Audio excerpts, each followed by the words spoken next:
হরে Krishna, Radhe Radhe. GK BKM এর চ্যানেলে আপনাদের সবাইকে সুস্বাগতম। আজকে আমি গোপালের নয়, বরং আজকে আমি জগন্নাথ দেবের একটা সুন্দর লীলা নিয়ে চলে এসেছি। আচ্ছা, আপনারা কি জানেন কলিযুগে জগন্নাথ দেবকে জীবন্ত ভগবান কেন বলা হয়? কেন জগন্নাথ দেব ওই রকম রূপ ধারণ করেছেন? কেন জগন্নাথ দেব সকল দেবতাদের থেকে আলাদা?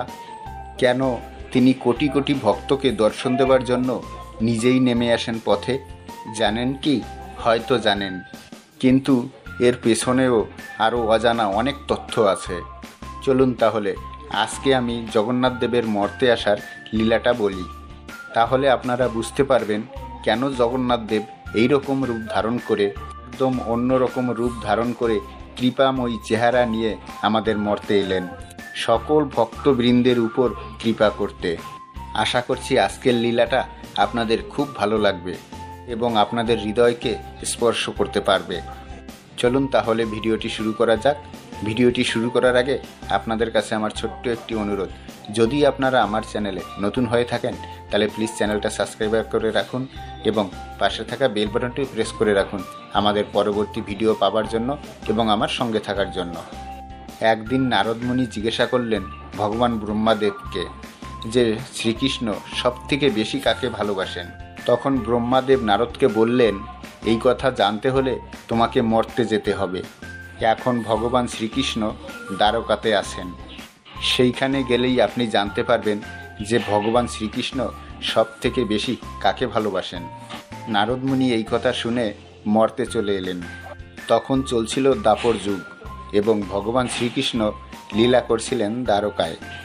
দ্বারকায় প্রবেশ করতেই নারদমুনি তখন দ্বারকাবাসীদের মুখে শুধু শ্রীকৃষ্ণের কথাই শুনতে লাগলেন। সবাই যেন ভগবান শ্রীকৃষ্ণকে নিয়েই ব্যস্ত। তাদের জীবনে যদি কোনো লক্ষ্য থাকে তাহলে সেটা হলো ভগবান শ্রীকৃষ্ণের সেবা করা। এটা দেখে নারদমুনি বুঝতে পারেন যে ভগবান শ্রীকৃষ্ণকে এরা কতটা ভালোবাসেন। তারপরে তিনি এগিয়ে যেতে লাগলেন এবং এগিয়ে যেতে যেতে তিনি মহলের কাছে এসে দাঁড়ালেন। তারপর তিনি গেলেন ভগবান শ্রীকৃষ্ণের রাজপ্রাসাদে। রাজপ্রাসাদে যেতেই তার দেখা হলো রুক্মিণী, সত্যভামা ও শ্রীকৃষ্ণের অন্য অন্য রানীদের সঙ্গে।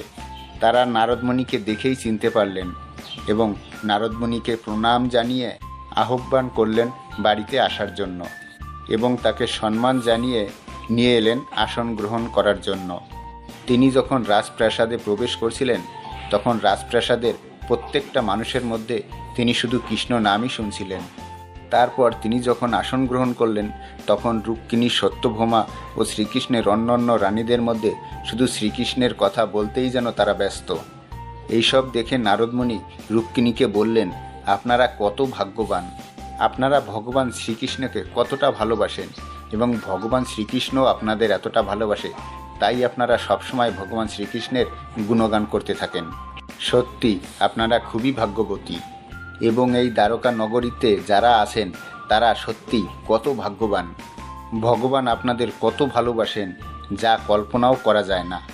এই কথা শুনে সত্যভামা ও রুক্মিণী বললেন, আপনি যতটা ভাবছেন আসলে অতটা ভালো আমাদের বাসে না। ভগবান শ্রীকৃষ্ণ দ্বারকাতে তো আছেন, কিন্তু তার মন প্রাণ পড়ে আছে সবসময় বৃন্দাবনের মাটিতে। তিনি যতই সুখে থাকুন না কেন, আমরা যতই তার সেবা শুশ্রূষা করি না কেন, কিন্তু তবুও তিনি নিজের বৃন্দাবনকে ভুলতে পারেন না। যে কোনো কিছুর মধ্যে শুধুমাত্র তিনি বৃন্দাবনকেই খুঁজে বেড়ান। তিনি সর্বদাই বলেন, আমার কাছে যদি আমার যশোদা মা থাকতো তাহলে আমাকে কত আদর করে খাইয়ে দিত। যদি আমার কাছে রাধারানী থাকতো তাহলে হয়তো জীবন বাঁচার নিয়মটাই আলাদা হতো। এই ভেবে তিনি সর্বদাই দুঃখী দুঃখী হয়ে থাকেন। তিনি বৃন্দাবনে এতটা লীলা করেছেন যে বৃন্দাবনবাসীরা তাকে মনে গেঁথে রেখেছেন। তাই বৃন্দাবনবাসীর মতো কখনোই দ্বারকাবাসীরা তাকে ভালোবাসতে পারবে না। বৃন্দাবনের গোপিনীদের ভালোবাসার কথা তো তুলনাই করা যায় না। তিনি সর্বদাই এত আনন্দে থাকার পরেও মনের এক কোণে যেন প্রচণ্ড কষ্ট লুকিয়ে আছে, আর এটা তিনি কখনো কাউকে বুঝতেই দেন না। কিন্তু আমরা ভালোভাবেই বুঝতে পারি তিনি বৃন্দাবন ছাড়া নিজেকে অর্ধেক মনে করেন। তিনি মনে করেন তার জীবনে বৃন্দাবন যখন নেই মানে তার জীবনে কিছুই নেই। এইসব কথা যখন আলোচনা হচ্ছিল তখন চলে এলেন রোহিণী মাতা। তিনি শ্রীকৃষ্ণের দাদা বলরামের মাতা রোহিণী মা। রোহিণী মাতা সেখানে এসে নারদ মুনিকে দেখে তাকে প্রণাম করলেন এবং এখানে আসার কারণ জিজ্ঞাসা করলেন। তখন নারদ মুনি রোহিণী মাতাকে বললেন, দ্বারকাতে আসার আমার একটাই কারণ, যে আমি জানতে চাই ভগবান শ্রীকৃষ্ণ সব থেকে বেশি কাকে ভালোবাসে। এই কথা জানতে গিয়ে আমি এটা জানতে পারলাম, মাতা সত্যভামা আমাকে বললেন ভগবান নাকি বৃন্দাবনেই নিজের অন্তরাত্মাকে ফেলে এসেছেন। তিনি এখানে আছেন, তবুও তার মনে আছে সবসময় বৃন্দাবন। তারপরেই নারদমুনি রোহিণী মাতাকে বললেন, মাতা, বৃন্দাবনকে নিয়েই যখন এত কথা হচ্ছে, তখন আপনি কৃপা করে ভগবানের বৃন্দাবনের লীলাগুলি আমাদের শোনান। এই লীলাগুলো শুনতে পারলে তাহলে আমরা নিজেকে খুব ভাগ্যবান মনে করব। তখন রোহিণী মাতা বললেন, এই লীলা আমি তোমাদের বলতে পারি, কিন্তু তার আগে আমার একটা শর্ত আছে। আমি যখন তোমাদের এই বৃন্দাবনের লীলাগুলি শ্রবণ করাবো, তখন যেন এই কক্ষে কেউ প্রবেশ করতে না পারে বা এই ঘরের ভিতরে কেউ প্রবেশ করতে না পারে, এই দিকে কিন্তু তোমাদের খেয়াল রাখতে হবে। তখন সেখানে দাঁড়িয়ে থাকা কয়েকজন বললেন, ঠিক আছে, আমরা এই দ্বারের কাছে বা দরজার কাছে দাঁড়িয়ে আছি, আমরা কাউকে এই কক্ষে প্রবেশ করতে দেব না।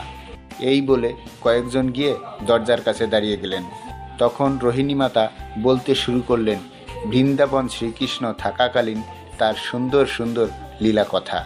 রোহিণী মাতার মুখে ভগবান শ্রীকৃষ্ণের অপরূপ অপরূপ লীলা শুনে সকলেই যেন নিজের জ্ঞান হারিয়ে ফেলেছিল। সবাই স্থির হয়ে শুধুমাত্র রোহিণী মাতার দিকেই চেয়েছিল এবং এক মনে ভগবান শ্রীকৃষ্ণের অপূর্ব লীলাগুলি শ্রবণ করে যাচ্ছিল। আর তখনই শ্রীকৃষ্ণ তার দাদা বলরাম এবং সুভদ্রা চলে আসেন তাদের কক্ষে।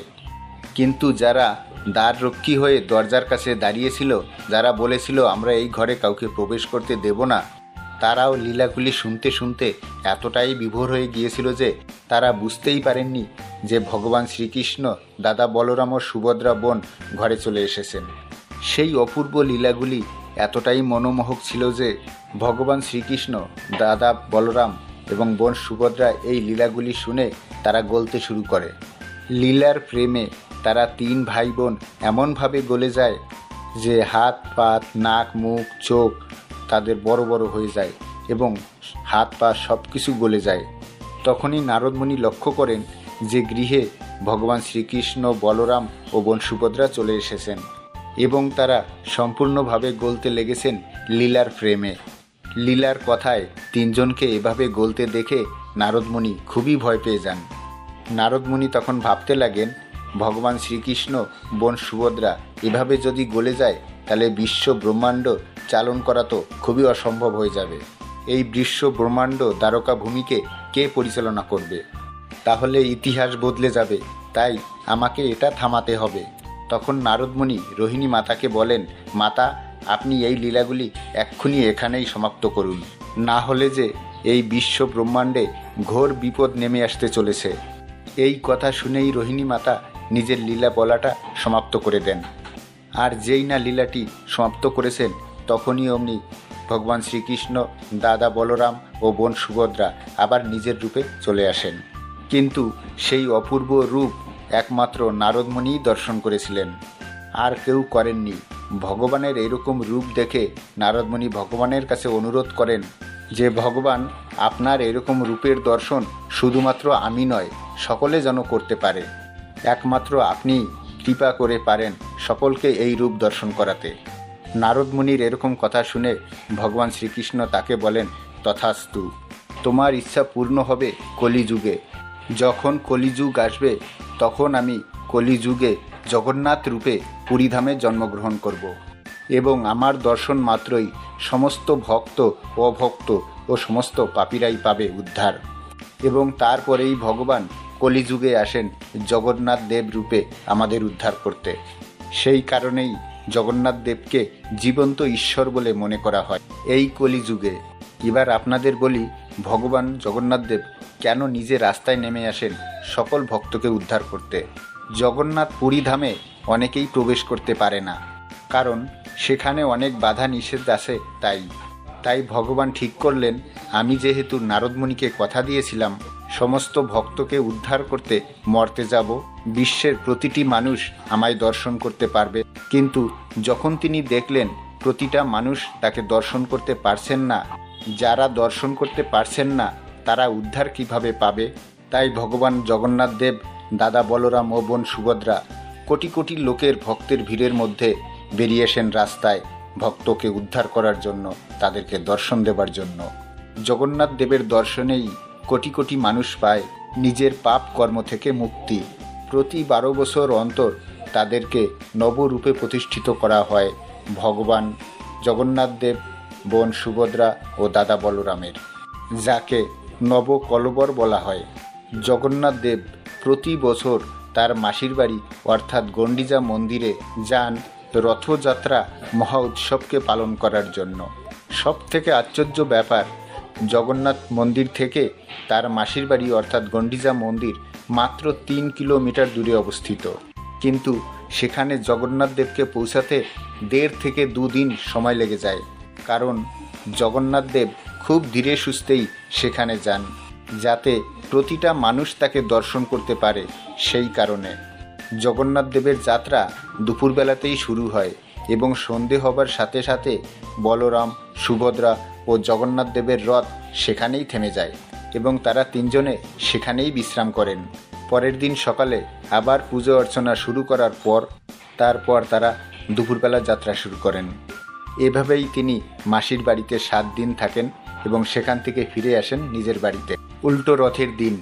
আর এভাবেই তিনি বিশ্বের প্রতিটা মানুষকে দর্শন দিয়ে থাকেন। কিছু কিছু মানুষ বলে থাকেন যে এই সব লীলা আবার হয় নাকি, ওই এইরকম লীলা তো আগে শুনিনি, এটা তো ভুল লীলা। কিন্তু সর্বদাই মনে রাখবেন যে ঈশ্বরের লীলা বোঝার ক্ষমতা আমাদের কারোর নেই। আমরা সামান্য মানুষ মাত্র। ঈশ্বর কোন যুগে কিভাবে কোন লীলা করে গেছেন তা কেউই বলতে পারে না। আর আমরা অনেক ছোট থেকেই এইসব লীলা শুনে শুনেই বড় হয়েছি। নিশ্চয়ই এগুলো আমাদের নিজের তৈরি করা নয়, তাই এই লীলাকে আমরা কখনোই ভুল বলতে পারি না। আপনারা যদি চান নিজের বাড়িতে রথযাত্রার সুন্দর এক মহোৎসব পালন করতে পারেন। এবার হয়তো আপনি ভাবছেন আপনার বাড়িতে তো জগন্নাথ দেব নেই, তাহলে আপনি রথযাত্রা কিভাবে পালন করবেন? তার জন্য একদম চিন্তা করবেন না। আপনার বাড়িতে যদি শ্রীকৃষ্ণের ছবি আছে বা জগন্নাথ দেবের ছবি আছে বা আপনার বাড়িতে ছোট্ট নারুগোপাল আছে, তাহলে আপনি তাকে নিয়েও জগন্নাথ দেবের এই সুন্দর রথযাত্রা পালন করতে পারেন। কারণ আমাদের ছোট্ট গোপাল সোনাই কিন্তু জগন্নাথ দেবের আরেক রূপ।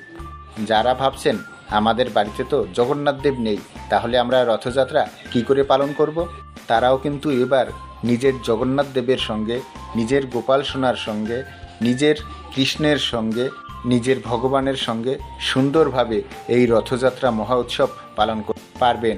রথের দিন নিজের ভগবানকে পঞ্চামৃত দিয়ে প্রথমে স্নান করান, তারপর তাকে ভালোভাবে পুজো অর্চনা করুন, তারপরে ভোগ দিন। সেদিন যদি পারেন তাহলে 56 ভোগও দিতে পারেন, কারণ জগন্নাথ দেবের 56 ভোগ খুব প্রিয়। আর যদি অসুবিধা থাকে তাহলে না হলেও হবে, যেইটুকু পারবেন সেইটুকু দিয়েই তাকে সেবা করুন, তাতে ঈশ্বর সর্বদাই খুশি হন। তিনি শুধু ভক্তের উপর কৃপা করেন।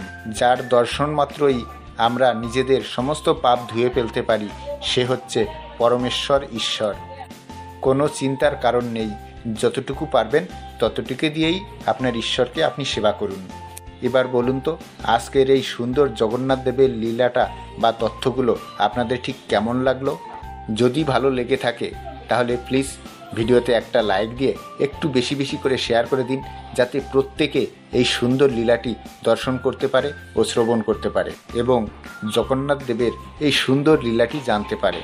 এবং আপনার জীবনেও যদি ঘটে থাকে গোপাল সোনার কোনো সুন্দর লীলা, তাহলে আপনারা আমাকে শেয়ার করতে পারেন।